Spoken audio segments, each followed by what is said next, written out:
इस बार की हमारी कवर स्टोरी है राजस्थान के दूसरे बड़े शहर यानी कि जोधपुर के ऊपर। जोधपुर को सूर्य नगरी यानी कि सन सिटी के नाम पर भी जाना जाता है। हिस्टोरिकली और कल्चरली रिच होने की वजह से यहाँ पे टूरिज्म इंडस्ट्री ने काफ़ी बूम किया और जिसकी वजह है कि रियल एस्टेट मार्केट भी यहाँ पे पिछले कई सालों में बूम कर रहा है। आइए आपको बताते हैं कि इस शहर का इतिहास क्या है और कैसे रियल एस्टेट मार्केट इस शहर में अपने पैर पसार रहा है।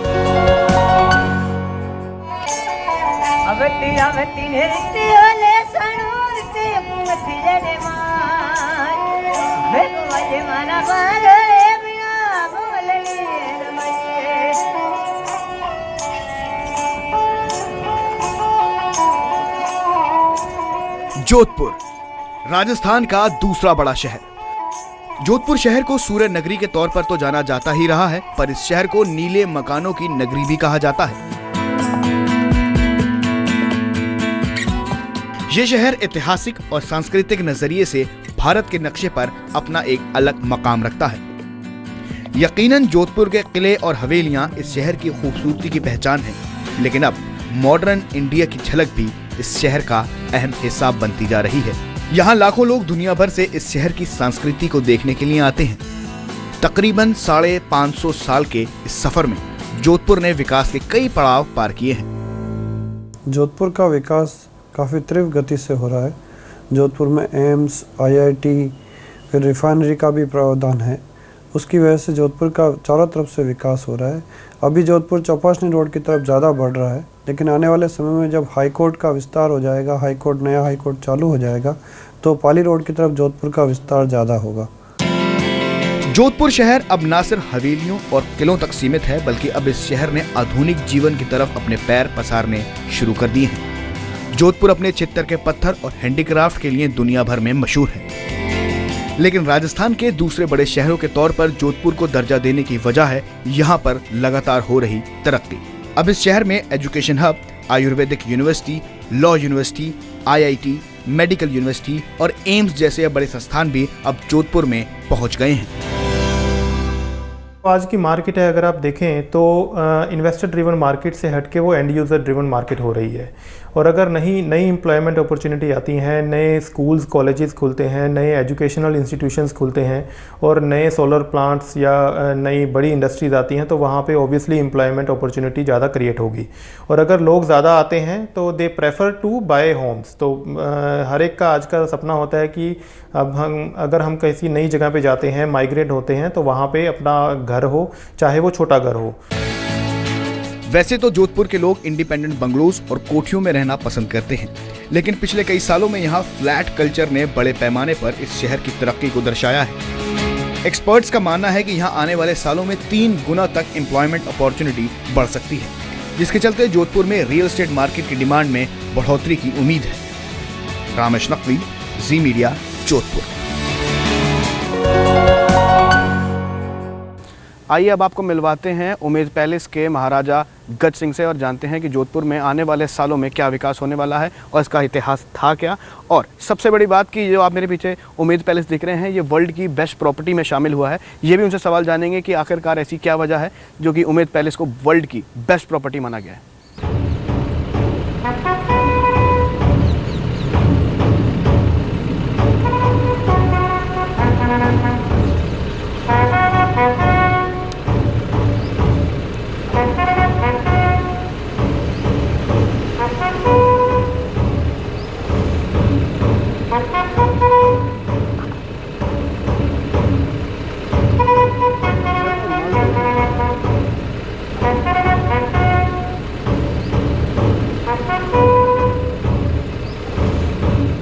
इस वक्त हमारे साथ उमेद पैलेस के महाराजा गज सिंह हमारे साथ हैं। सर बहुत बहुत शुक्रिया आपका हमें टाइम देने के लिए। Thank you. सर पहला मेरा सवाल आपसे ये रहेगा कि जोधपुर का इतिहास क्या है?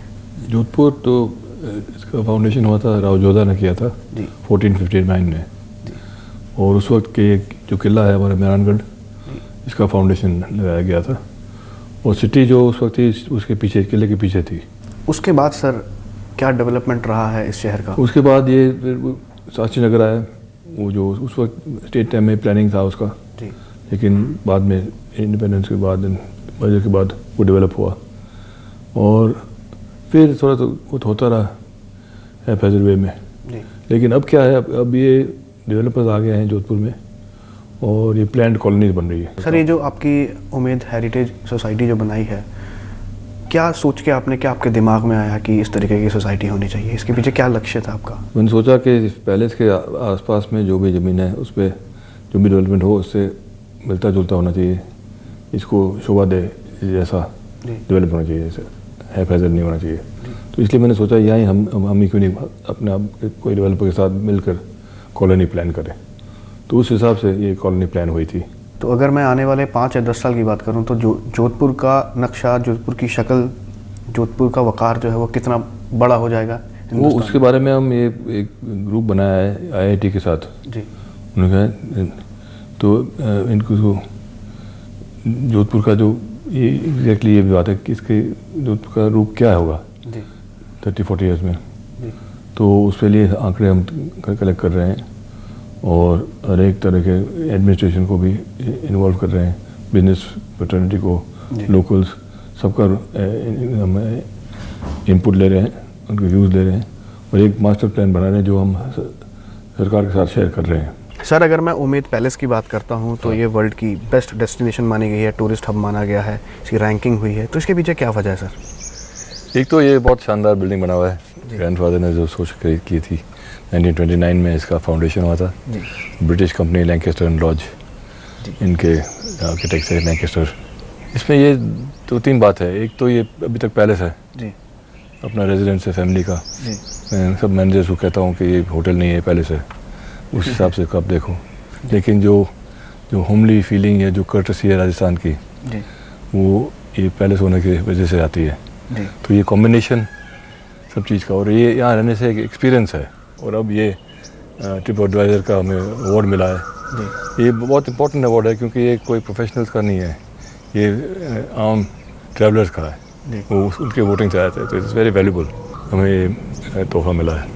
Thank you very much sir, अपना कीमती समय देने के लिए। Thank you very much. तो ये थे महाराजा गज सिंह जो कि हमें बता रहे थे उम्मेद पैलेस के बारे में, जोधपुर के बारे में, कि इसका क्या इतिहास है और क्या डेवलपमेंट इसमें होने वाली है।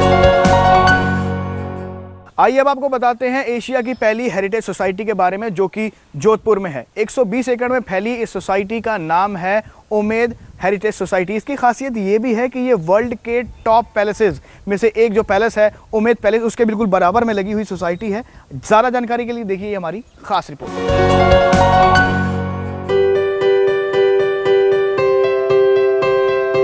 ये है एशिया की पहली हेरिटेज सोसाइटी जो कि दुनिया के सबसे खूबसूरत पैलेस उम्मेद पैलेस के पास है। इसीलिए इस सोसाइटी को उम्मेद हेरिटेज सोसाइटी के तौर पर जाना जाता है। इस सोसाइटी की खासियत यह भी है कि इस सोसाइटी को वेल प्लान्ड तरीके से डिजाइन किया गया है। सोसाइटी के एक तरफ इंडिपेंडेंट बंगलोज हैं तो दूसरी तरफ फ्लैट्स हैं। इस सोसाइटी में सीवरेज ट्रीटमेंट प्लांट्स की सुविधाएं दोनों तरफ मौजूद हैं। इस हेरिटेज सोसाइटी की दूसरी बड़ी खासियत यह भी है कि रेन हार्वेस्टिंग के लिए यहाँ एक कॉमन बावड़ी बनाई गई है जिसमें 2.25 करोड़ लीटर पानी की कैपेसिटी है।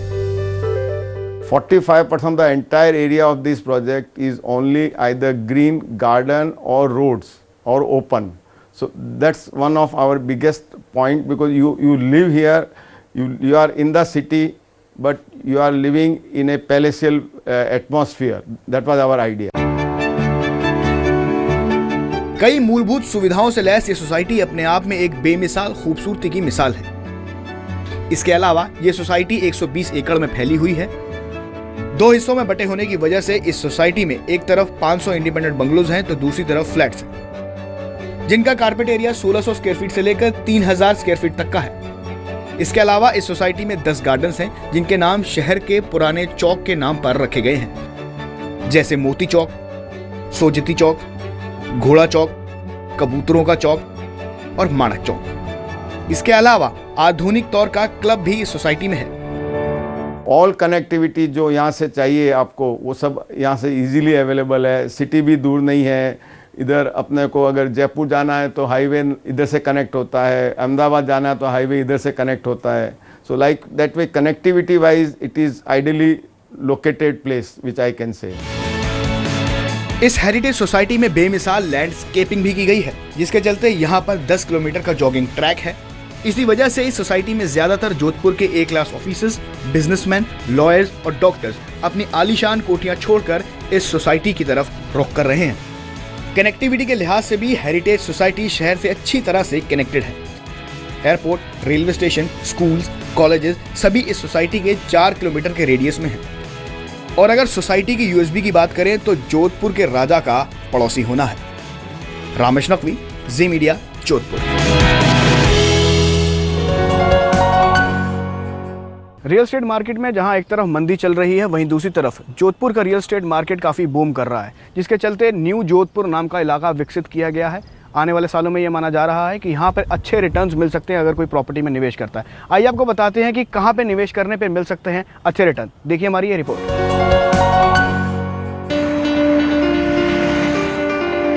ये ऊंची ऊंची इमारतें जोधपुर की शान बनने वाली हैं। ये इमारतें जोधपुर के नए बस रहे इलाकों में बन रही हैं, जिसे न्यू जोधपुर के नाम से भी जाना जा रहा है। हर पुराने शहर की तरह जोधपुर के पुराने शहर में जगह की किल्लत के चलते लोग अब शहर के बाहरी इलाकों की तरफ रुख कर रहे हैं, जिसकी वजह से शहर के बाहरी इलाकों में निवेश पिछले कई सालों में काफी बढ़ा है। देखिए, जो जोधपुर मार्केट है वो largely end user driven market रहा है। And even investment point of view से देखें तो बिकॉज ऑफ द टूरिज़्म वहाँ पे काफ़ी इन्वेस्टमेंट हुई है। अगर आप देखें टूरिज़्म वहाँ पे पिछले 5-6 साल से हर साल बढ़ता हुआ नज़र आ रहा है और लोगों ने काफ़ी इन्वेस्टमेंट्स वहाँ पे की हैं, या तो सेकंड होम के पर्सपेक्टिव से या फिर लॉन्ग टर्म ग्रोथ के पर्सपेक्टिव से। अगर हम पूरे राजस्थान की बात करें तो जोधपुर पूरे राजस्थान में सबसे महंगा प्रॉपर्टी बाजार माना जाता है। वजह है यहाँ पर हो रहा तेजी से विकास।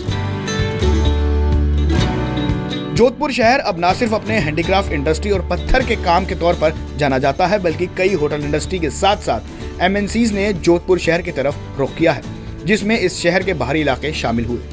अगर हम जोधपुर शहर के बाहरी इलाकों की बात करते हैं तो विवेक विहार में 8,000 रुपए पर स्क्वायर फीट तक के रेट्स मौजूद हैं। सरदारपुरा इलाके की बात करते हैं तो यहाँ पर 16,000 रुपए पर स्क्वायर फीट तक के रेट्स हैं। शास्त्री नगर इलाके में 15,000 से लेकर 20,000 रुपए पर स्क्वायर फीट तक के रेट्स मौजूद हैं। स्वास्वती नगर में 3,000 रुपए पर स्क्वायर फीट तक के रेट्स हैं और पाल रोड पर 2,500 रुपए पर स्क्वायर फीट तक के रेट्स मौजूद हैं। स्वास्वती नगर और पाल रोड का इलाका मेन शहर से कुछ दूरी पर है, इसी वजह से इन इलाकों के दाम बाकी के इलाकों से कम है। इसके अलावा चौपासनी हाउसिंग बोर्ड में 2,000 रुपए से लेकर 2,500 स्क्वायर फीट तक के रेट्स मिल जाएंगे। और अगर हम जलोरी गेट इलाके की बात करते हैं तो यहाँ पर 4,000 रुपए पर स्क्वायर फीट तक के रेट्स हैं, क्योंकि ये इलाका पुराने शहर की तरफ आता है और काफी कंजेस्टेड भी है। अगर हम जोधपुर के कमर्शियल एरिया में निवेश की बात करें तो यहाँ 10,000 रुपए पर स्क्वायर फीट से लेकर 15,000 रुपए पर स्क्वायर फीट तक के विकल्प मौजूद हैं।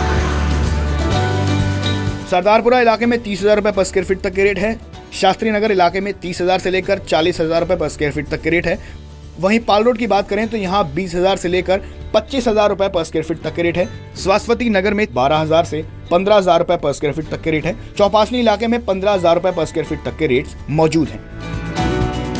अगर आप देखें तो काफ़ी सोलर पावर प्लांट्स और एनर्जी से रिलेटेड काफ़ी डेवलपमेंट वहाँ पे आ रही है, तो उसको अगर ध्यान में रखते हैं तो रियल एस्टेट मार्केट आने वाले 4-5 साल में जोधपुर में ग्रो होने के चांसेस हैं। पाल रोड और विवेक विहार का इलाका जोधपुर का सबसे तेजी से विकसित हो रहे इलाकों में से एक है। रेजिडेंशियल के लिहाज से देखा जाए तो इन इलाकों के पास एम्स, हाईकोर्ट और बासनी रेलवे स्टेशन नज़दीक हैं। इसके अलावा अगर इन्हीं एरियाज में कमर्शियल सेगमेंट में निवेश किया जाए तो एक्सपर्ट मानते हैं कि लॉन्ग टर्म में 15% तक का फायदा मिलने की उम्मीद है। रामेश नकवी, जी मीडिया, जोधपुर।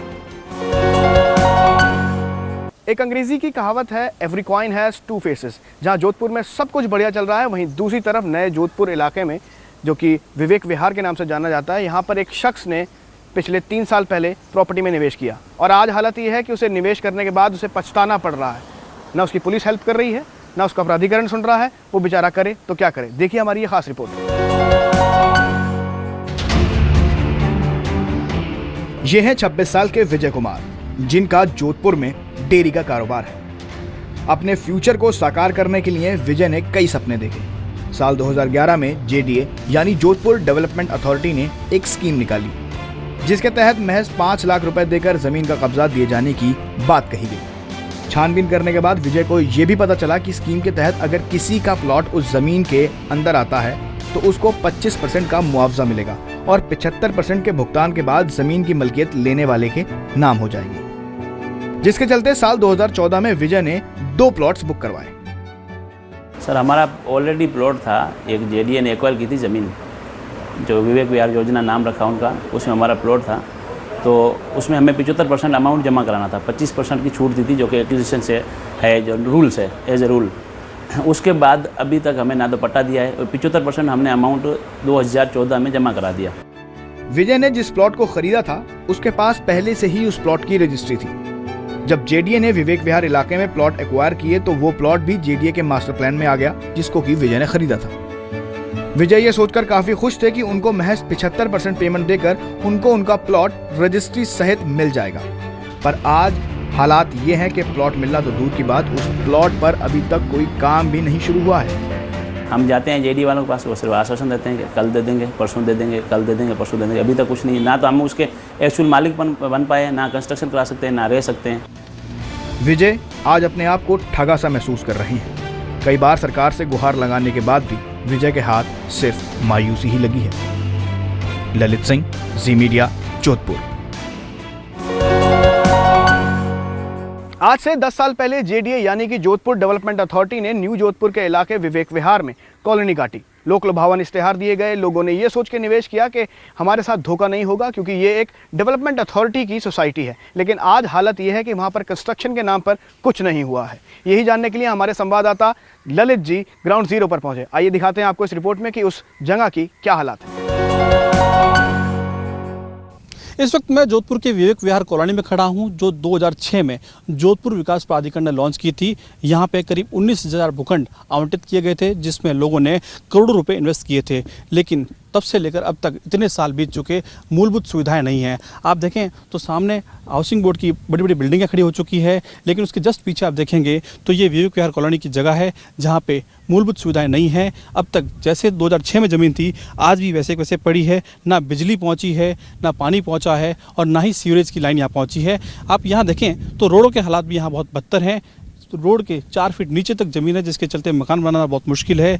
ये रोड के हालात हैं जिसके चलते यहाँ पे आना भी बहुत मुश्किल है। ऐसे में लोग अपने आप को ठगा महसूस कर रहे हैं। जहाँ तक रोड कनेक्टिविटी की बात करें तो यहाँ पे अहमदाबाद हाईवे निकलता है, यहाँ पीछे हाईकोर्ट भवन है, जिसको देखते हुए लोगों ने काफ़ी संख्या में यहाँ आवंटित पैसे इन्वेस्ट किए थे, इस उम्मीद से कि वो यहाँ पर मकान बनाएंगे, यहाँ का जो आउटकम है वो उसको कैश करेंगे। लेकिन 10 साल बाद भी लोग अपने आप को ठगा सा महसूस कर रहे हैं। कैमरामैन विजय के साथ ललित सिंह, जी मीडिया, जोधपुर। महाराष्ट्र में ग्राहकों से धोखाधड़ी करने वाले बिल्डर्स की अब खैर नहीं। राज्य पुलिस मुख्यालय ने ये ऑर्डर पास किया है सभी थानों में कि अगर कोई भी ग्राहक बिल्डर के खिलाफ कोई शिकायत दर्ज कराता है तो उसको सीरियसली लिया जाए और बिल्डर के खिलाफ कोई भी रियायत ना बख्शी जाए। आइए आपको दिखाते हैं इस रिपोर्ट में। महाराष्ट्र में बिल्डर्स की गड़बड़ी पर पुलिस अब तेजी से कार्रवाई करेगी। महाराष्ट्र पुलिस मुख्यालय की ओर से इस बारे में राज्य के सभी थानों और बड़े अधिकारियों को निर्देश दिया गया है। सभी थानों को निर्देश है कि वो फ्लैट की तय मियाद पर डिलीवरी न मिलने पर, ऑक्यूपेंसी सर्टिफिकेट के बिना प्रॉपर्टी का पोजेशन देने पर, बिना इजाजत या फिर अवैध कंस्ट्रक्शन करने पर शिकायत मिले तो केस दर्ज करें। ग्राहकों से फ्लैट के बदले 20% रकम लेने पर रजिस्ट्रेशन न करने और प्रोजेक्ट का पैसा किसी और खाते में रखने पर कार्रवाई करें। देखिए, पहले तो अगर आप आइडियल सिचुएशन मानेंगे तो डेवलपर्स जो प्रॉमिस किया है वो तो डेवलपर्स के तरफ से रखना चाहिए प्रॉमिस। अगर वो प्रॉमिस में कुछ गड़बड़ है तो डेफिनेटली डेवलपर्स को जाके उसके अगेंस्ट डेफिनेटली आप लीगल एक्शन भी ले सकते हैं। बिल्डर्स की कई और कारगुजारियों के खिलाफ भी अब पुलिस में केस दर्ज कराना आसान होगा। जैसे फ्लैट्स की बिक्री के 4 महीने के भीतर बिल्डर हाउसिंग सोसाइटी बनाने की अर्जी न दे तो पुलिस में केस किया जा सकता है। सोसाइटी रजिस्ट्रेशन के 4 महीने में कन्वेंस यानी प्रोजेक्ट की जमीन का मालिकाना हक सोसाइटी को न देने पर भी बिल्डर पर केस किया जा सकेगा। पुलिस मुख्यालय को शिकायतें मिल रही थी कि थानों पर बिल्डर्स के खिलाफ मामलों की लिखापढ़ी में अक्सर टाल मटोल होती है। मौजूदा कानूनों के तहत ही पुलिस में अलग अलग शिकायतों में बिल्डर्स को 5, 3 और 1 साल तक सजा दिला सकती है। अनुभव ये होता है कि जब भी कोई ग्राहक पुलिस स्टेशन जाता है तो पुलिस उसको सुनने की बिल्कुल चेष्टा नहीं करती है, उसको वहां से निकाला जाता है और बिल्डर के खिलाफ अगर वो बोलने गया तो मानो कि उसने बहुत कोई बड़ा गुनाह किया है, इस तरह से उसके साथ बर्ताव किया जाता है। ऐसा नहीं है कि किसी नए कानून के तहत बिल्डर्स पर कार्रवाई का निर्देश दिया गया है, बल्कि पहले से ही मौजूद Maharashtra ownership of flats act और Maharashtra regional town planning act के तहत पुलिस अधिकारियों को कार्रवाई करने की हिदायत दी गई है। अनुराग शाह के साथ सिल्की सिंह, जी मीडिया, मुंबई। प्रॉपर्टी प्लस में वक्त हो गया है अब प्रॉपर्टी न्यूज का। वो खबरें दिखाते हैं आपको जो इस हफ्ते सुर्खियों में रही। देश के 8 शहरों में नए प्रॉपर्टी लॉन्च 3 साल के निचले स्तर पर पहुंच गए हैं। Property research firm Knight Frank India की रिपोर्ट के मुताबिक पिछले साल की तुलना में इस साल नए लॉन्च 9% घट गए हैं। 2013 से तुलना करें तो नए लॉन्च आधे रह गए हैं। नए लॉन्च में सबसे ज्यादा कमी आई है दिल्ली एनसीआर में, जहां नए लॉन्च पिछले साल के मुकाबले 41% घट गए हैं। प्रॉपर्टी मार्केट में मंदी का दौर लगातार जारी है। दिल्ली एनसीआर में सबसे ज्यादा 2 लाख से ज्यादा फ्लैट्स को खरीदार नहीं मिल रहे हैं। दिल्ली एनसीआर और मुंबई का प्रॉपर्टी मार्केट देश के कुल रियल एस्टेट के कारोबार का 62% की हिस्सेदारी रखता है। दोनों शहरों में करीब 3 करोड़ 90 लाख रुपए की प्रॉपर्टी के खरीदार नहीं मिल पा रहे हैं। सार्वजनिक क्षेत्र के पंजाब नेशनल बैंक ने नए होम लोन के लिए प्रोसेसिंग और डॉक्यूमेंटेशन चार्ज में सितंबर के आखिर तक छूट देने की घोषणा की है। बैंक ने कहा है कि 3 महीने की ये मॉनसून छूट 30 सितंबर तक जारी रहेगी। इस अवधि के दौरान बैंक 1 जुलाई से 30 सितंबर तक होम लोन के लिए प्रोसेसिंग और डॉक्यूमेंटेशन चार्ज नहीं करेगा। आपको ये शो कैसा लगा हमें ज़रूर बताइएगा। आप अपने सवाल और सुझाव भी हमें भेज सकते हैं, जिसके लिए आपको जाना होगा आपके मैसेज बॉक्स में, टाइप कीजिए अपना सवाल और सुझाव, भेज दीजिए 57575 पर। आप हमें ईमेल भी कर सकते हैं। हमारा ईमेल आईडी है property@zmedia.slgroup.com। आप हमें ट्विटर पे भी फॉलो कर सकते हैं @zbusiness। आप हमें फेसबुक पे फॉलो करिए, लाइक कीजिए पेज प्रॉपर्टी प्लस का। अगले हफ्ते नई स्टोरी के साथ फिर आपसे मुलाकात होगी। जब तक आप देखते रहिए जी बिजनेस, क्योंकि आपका फायदा।